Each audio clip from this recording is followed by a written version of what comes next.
At my daughter Sophie's 3-month celebration, Garrett's best friend, Scarlett, marched right up to me, drink in hand. Her voice wasn't loud, but it easily carried across the room. "Vivian, I heard things got pretty loose down there after the baby. You should really look into getting a tightening procedure. Don't make Garrett suffer." The room went dead silent, every pair of eyes pinned on me. Garrett offered Scarlett a half-hearted glare before turning to me, brushing the whole thing off. "You know how she is. Just a tomboy. We grew up together. She didn't mean anything by it." Scarlett shifted her weight, making sure her deep cleavage was on full display, and shot Garrett a provocative wink. "I'm honestly just jealous. I'm the exact opposite. So tight, my cramps are murder. You remember how that feels, right, Garrett?" The scattered chuckles in the room died instantly. I set my glass down, offering an icy smile. "That's funny. When I did your surgery, I don't recall making it quite that tight." Someone in the crowd let out a loud snort, and Scarlett's face instantly flushed beet red. Garrett grabbed my arm, his tone laced with reprimand. "Why do you have to take things so seriously? She was just joking around." Then with an almost doting look, he turned to Scarlett. "Come on, apologize to Vivian." Scarlett swallowed her rage and muttered a half-assed apology before deliberately baiting me again. "But seriously, Vivian, isn't my body the best piece of work you've ever done?" I looked at the curves I had personally sculpted. Without missing a beat,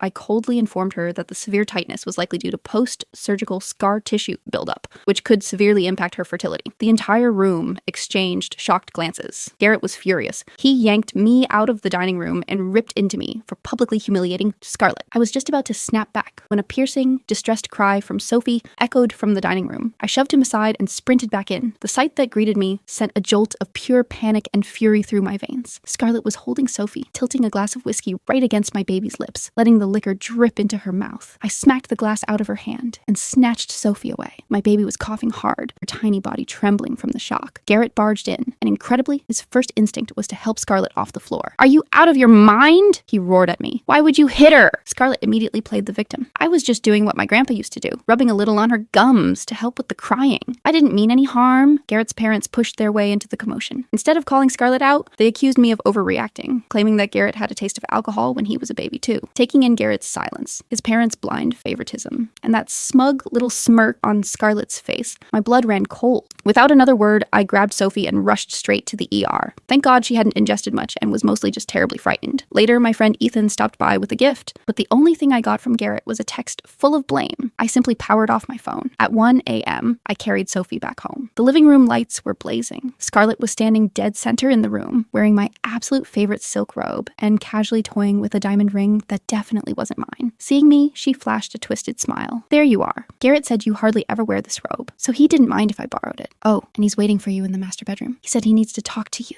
about the three of us."